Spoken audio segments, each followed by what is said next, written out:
Once she signs, it's all ours. My name is Elena Wright. I'm 34. How do you grieve people who are already dividing you up while you're still breathing? I froze with my hand on the doorframe. The hallway light flickered like it couldn't decide whether to expose them or protect me. My coat still held the cold from the cemetery. Black fabric. Damp air. A smell like extinguished candles.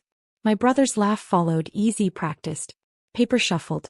A chair scraped the floor and stopped, as if it had changed its mind about moving closer to the table. That's when I noticed the key in my pocket pressing into my thigh. Heavy. Unfamiliar. It felt warm, like it had been waiting for me. No rush, my aunt said. She's soft right now. Soft.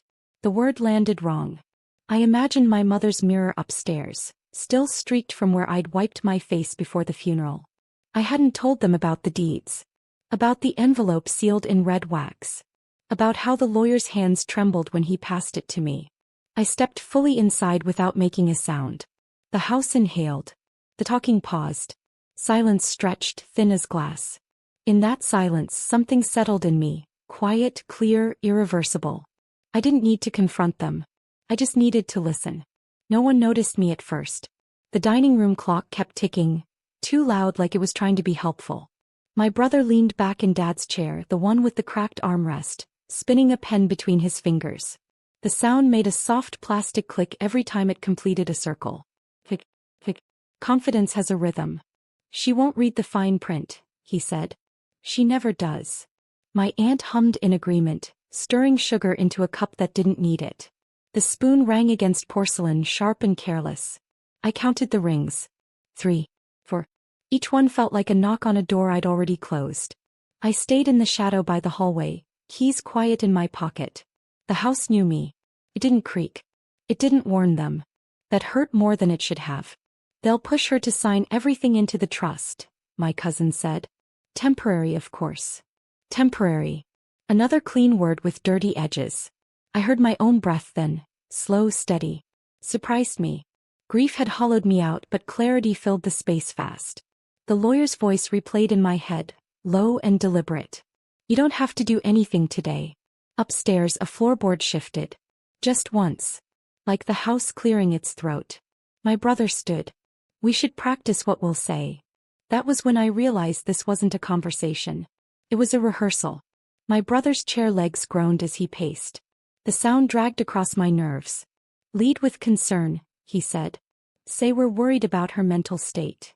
My aunt nodded, lips pressed together like she was holding something sour. Grief makes people unreliable. I touched the wall beside me. The paint was cool, slightly rough, still the same cheap finish Dad complained about every winter. That texture anchored me. I was here. I was steady. They began assigning roles. Who would bring tea? Who would mention therapy? Who would slide the papers across the table like it was an act of kindness? The plan had tenderness rehearsed into it. That was the cruelest part. From the dining room I could see the edge of the hallway mirror. My reflection caught in it, black coat, pale face, eyes too awake. For a second I didn't recognize myself. Then I did. And I didn't look breakable.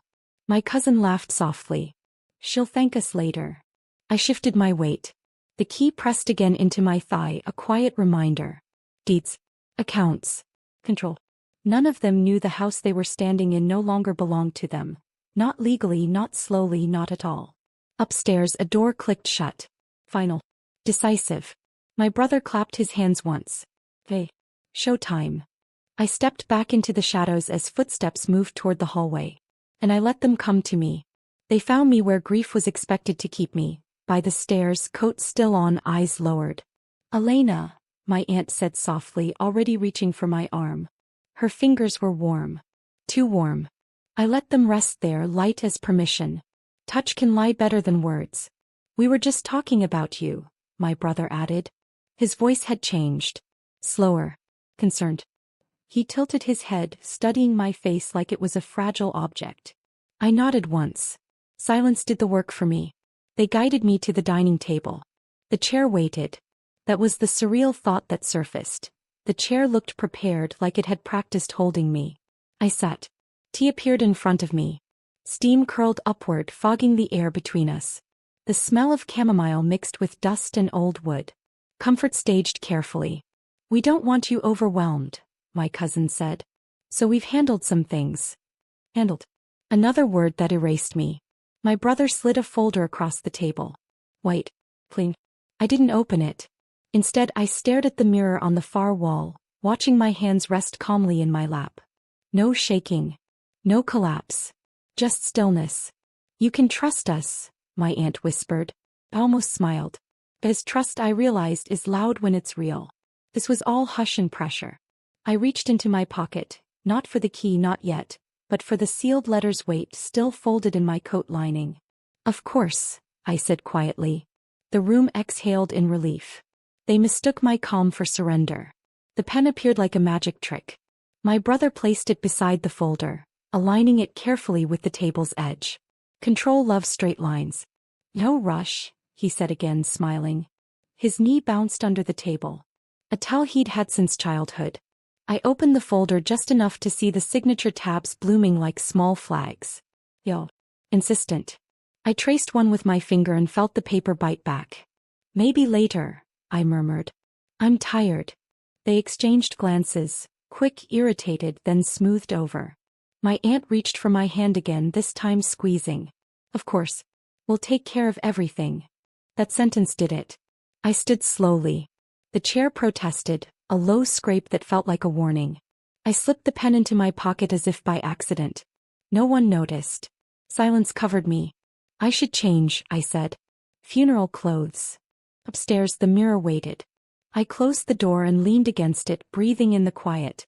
I pulled the sealed letter free at last. The wax was cracked already, like it wanted to be read. Elena, it began, my father's handwriting steady. By the time you read this, they may already be circling. I smiled for the first time that day. Downstairs, I heard drawers opening. Searching. They were late. I folded the letter and pressed it flat against my chest. The paper was thin, but the truth in it felt solid. Grounding. Downstairs, voices rose, not angry yet, just confused. A drawer slammed. Then another. Sound travels differently when you're no longer afraid of it. It becomes information. I walked back into the hallway slowly. The mirror caught me again. Same face. Different posture. I looked like someone who knew where the floor was firm. Elena. My brother called. Too loud. Did you take the pen? I held it up between two fingers. Small. Ordinary. Power is rarely dramatic. This one. Silence snapped tight. My aunt's smile wavered just for a breath. The house seemed to listen with me. I think we should pause, I said. My voice surprised them. Even. Clear. Dad wanted that. My cousin laughed nervously. Dad's gone. I shook my head and reached into my coat, pulling out the letter, not opening it yet. Just letting them see the seal. Red wax. Final. He planned, I said. Carefully. My brother stepped forward. Elena, don't make this harder. I met his eyes in the mirror instead of directly. He looked smaller that way. Distorted. I'm not, I said. I'm making it accurate. That's when the doorbell rang. Visual. Uninvited. Every head turned. No one moved at first. The doorbell echoed again, longer this time, like it expected to be answered. I felt the vibration through the floorboards, up my calves. The house was choosing a side. I'll get it, my brother said quickly, already halfway there. Control scrambling back into place. Wait, I said. The word landed heavier than I meant it to. He stopped. Turned. His smile didn't come back this time. I walked past them, each step deliberate. My aunt's hand hovered, then dropped. Touch withdrawn. The air felt thinner near the door, sharper. When I opened it, the lawyer stood there with a woman in a gray coat and a leather folder tucked under her arm. Not police. Worse. Neutral. Precise. Elena Wright? The woman asked. Yes. We're here regarding the estate, she said, eyes flicking briefly past me, taking inventory of faces, furniture, posture. We need a few signatures. And witnesses. Behind me, I felt them stiffen. My brother cleared his throat. There must be a mistake. The lawyer didn't look at him. There isn't. I stepped aside and let them in. The mirror on the wall caught everything. My family arranged suddenly like strangers, their practiced concern dissolving into something naked. The woman opened her folder. Pages whispered. Final sounds. This will only take a moment, she said.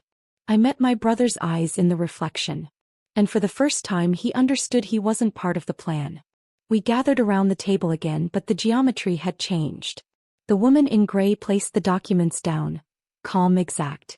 The lawyer stood beside her, hands folded. No one rushed me. No one touched me. Silence did what pressure couldn't.